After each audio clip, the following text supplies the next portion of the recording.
পরিবর্তন কি মনে করছেন, কেন মনে হচ্ছে?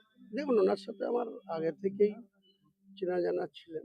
একটা সময় আমার একটা বক্তব্যকে নিয়ে অনেক বিতর্ক বলুন বা বিরোধিতা হয়েছিল, তখন উনি আমাকে ব্লাইন্ডলি সাপোর্ট দিয়েছিলেন। তখন থেকেই ওনার সঙ্গে আমি যোগাযোগ করেছিলাম, কথা বলেছিলাম। তারপরে অনেক কিছু পরিস্থিতি পরিবর্তন হয়েছে। আমি একটি রাজনৈতিক দল খুলেছি। ঘটনাক্রমে এনাদের মতো এনারা দীর্ঘদিন ধরে একটা মুসলিম সমাজের একটা ধর্মগুরু জায়গায় আছেন, যেটা দরবার চালান ওনার বাবা আমল থেকে। তো সেই ব্যাপারে ওনার সঙ্গে আমার আজকে পূর্ব মেদিনীপুরের দীঘাতে একটা কিছু মানুষের সঙ্গে আগে থেকেই নির্ধারিত মিটিং ছিল। সেই মিটিংটা আমি করে তারপরে আবার এদিক হয়ে আবার কলকাতায় এখনো মিটিং আছে রাত্রিতে। 7:30টায় একটা গ্রুপের সঙ্গে আছে, 9টায় আছে। টাফ শিডিউলের মধ্যে আছি। 2026-এ ভোট এবং আমরা নতুন দল, সেই নিয়ে কিছু কথা হলো? হ্যাঁ, কথা তো নিশ্চয়ই হয়েছে। এখনই এত শর্ট পিরিয়ডে এটা নিয়ে বিস্তারিত কিছু বলার মতো নেই।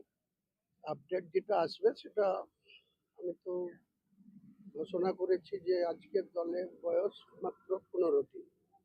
তো আমি 1 ফেব্রুয়ারি ব্রিগেডে একটা সমাবেশ করব, যেটা টার্গেট আছে 10 লক্ষ মানুষের উপস্থিতি করা। তো তার আগে আবার নিশ্চয়ই ওনার কাছে দোয়া নিতে আসবো। ওনার আবার এখানে 31শে জানুয়ারি ওনার দরবারে 31শে জালসা আছে বলছেন। তো যেহেতু আমার 1 ফেব্রুয়ারি প্রোগ্রাম আছে, ওই টাইমটা আসতে পারবো না, তার আগে আরেকবার আসবো ওনার কাছে, তখন বিস্তারিত আলোচনা হবে। পূর্ব মেদিনীপুর জেলা নিয়ে বিশেষ কোনো ভাবনা রয়েছে এখনো পর্যন্ত? শুভেন্দু অধিকারী জেলা, যেখানে 16টা আসন সংখ্যালঘুদের উপর নির্ভর করছে জেতার বিষয়ে, একটু আলোচনা। দেখুন, আমি কাউকে অ্যাডভান্টেজ পাই দেওয়ার জন্য আমি আমার রাজনৈতিক দল খুলিনি। যেটা টিএমসির পক্ষ থেকে বলা হচ্ছে, আমাকে আখ্যা দেওয়া হচ্ছে বিজেপির বি টিম। আমি বলতে পারেন যে আমার পার্টিটা সেকুলার, কিন্তু মূলত বাংলার 37% মুসলিম। আজকে যারা 34 বছরের সরকার ছিল তাদেরকেও ইউজ অ্যান্ড থ্রু মানে ব্যবহার করেছে ভোট ব্যাংক হিসাবে। তাদের মধ্যে গ্রাস রুটে বিভাজন লাগিয়ে রেখেছে, মারামারি গন্ডগোল ঝামেলা। একটা মারছে কে একটা মুসলিম, মরছে কে মুসলিম, কেস খাচ্ছে কে মুসলিম, জেলে যাচ্ছে মুসলিম। এই পলিসি নিয়ে 34 বছর সিপিএম চলেছিল। 14 বছরে মমতা ব্যানার্জি একই থিওরিতে মুসলিমদের ব্যবহার করছে। এই জায়গাটাই আমার আপত্তি। এবং বাংলার মুসলিম সমাজকে তাদের নিজের, আজকে 2011-তে 59 জন মুসলিম বিধায়ক ছিল, 2016-তে এসে সেটা 57 হয়েছিল, 2021-এ কৌশল করে মমতা ব্যানার্জি সেই সংখ্যাটা 42 আর নওশাদকে ধরে 43। তো এই জায়গাটাতে আমার আপত্তি। আগামী দিনে আমার টার্গেট বিধানসভায় 90 জন মুসলিম এমএলএ যাবে 294-এর মধ্যে। আর 204 নিয়ে শুভেন্দু আর মমতা ব্যানার্জির মধ্যে যে কম্পিটিশন, ও বড় হিন্দু না এ বড় হিন্দু, এ মন্দিরের প্রতিযোগিতা করছে, ও সনাতনী সনাতনী করে চিৎকার করছে। তো তারা 204টে আসন কে 150-য় পৌঁছায় দেখি না। আর মুসলমানরা তাদের প্রতিনিধি, আমি তো 2টো সিটে লড়বো, 2টোতেই জিতবো ইনশাল্লাহ। তারপরে একটা ছাড়বো, এটাই নিয়ম, 2টোতে তো আর থাকা যাবে না। তো আমি, আমার স্থির বিশ্বাস, আমি আল্লাহকে সাক্ষী রেখে বলছি, আজকের দিনে মুসলমান ভাইদের কাছে এই বাবরি মসজিদটা, ভারতবর্ষের 42 কোটি মুসলমান আছে। 33 বছর আগে বাবরি মসজিদ ভেঙে ফেলা হয়েছে। সুপ্রিম কোর্ট 2019 সালে একটা জাজমেন্ট দিল, প্রধান বিচারপতি সহ 7 জনের যে হাই বিচারপতি টিম, তারা বলল অমুসলিমদের মানে হিন্দু সমাজের 3% মানুষের ইমোশনালকে আবেগকে গুরুত্ব দিয়ে একটা জায়গার বাপদাদার নথি অনুযায়ী উত্তরসূরি হয় মালিক। ওখানে বাবরি মসজিদটা ভেঙে ফেলার পর রায় দিল যে এটাকে রামলীলা কমিটিকে দিয়ে দেওয়া হলো।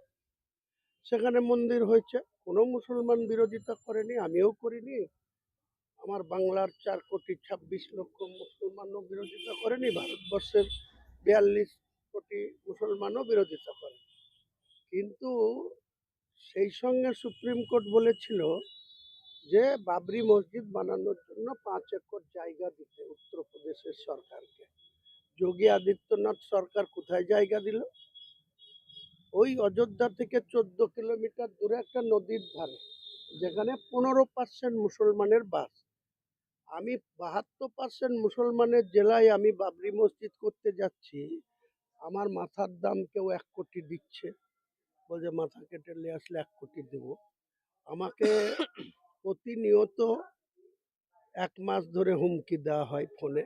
আমি ওসব গ্রাহ্য করি না, যে আমার যেদিন মৃত্যু থাকবে মহান আল্লাহ তাআলা আমাকে নিয়ে নেবে, আমি চলে যাব, শহীদ হয়ে যাব, কিন্তু আমি যতক্ষণ বেঁচে আছি আমি বাবরি মসজিদ করব। কারো ক্ষমতা থাকলে এসো। উমা ভারতী প্রাক্তন মুখ্যমন্ত্রী, সেও বলেছে যে একটা ইট খুলে নেব। আমরা এটা অযোধ্যা না, এটা মুর্শিদাবাদ, কারো ক্ষমতা থাকলে ইট খুলতে আসবে। আপনার আপনার দলের তৃণমূল কংগ্রেসের 4 বিধায়ক মুর্শিদাবাদের, তিনি বলছেন হুমায়ুন কবিরকে যে ব্রিগেড প্যারেড গ্রাউন্ডটা ছুটে আসতে বলুন, তারপরে সভা করবেন।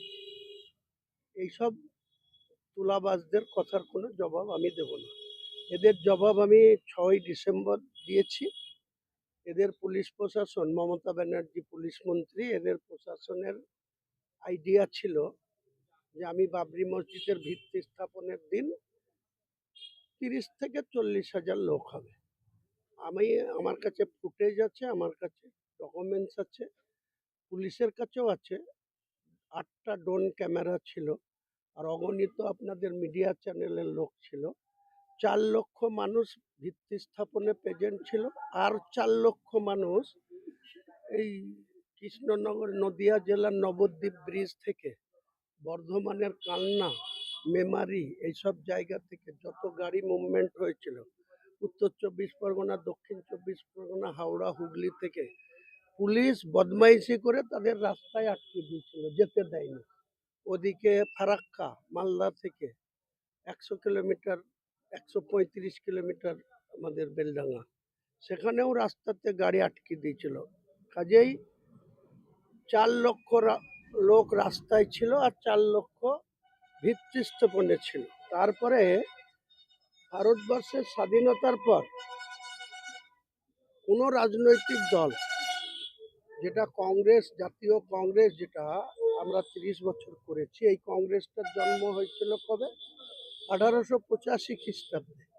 কতজন লোক নিয়ে ঘরের মধ্যে বসে ব্রিটিশের বিরুদ্ধে আন্দোলন করার জন্য মাত্র 73 জন ব্যক্তি কংগ্রেস দলটার সৃষ্টি করেছিল। এই মমতা ব্যানার্জির যারা এই পাতাখোর, যারা চেটে চলে, তারা আজকে আমাকে চ্যালেঞ্জ করছে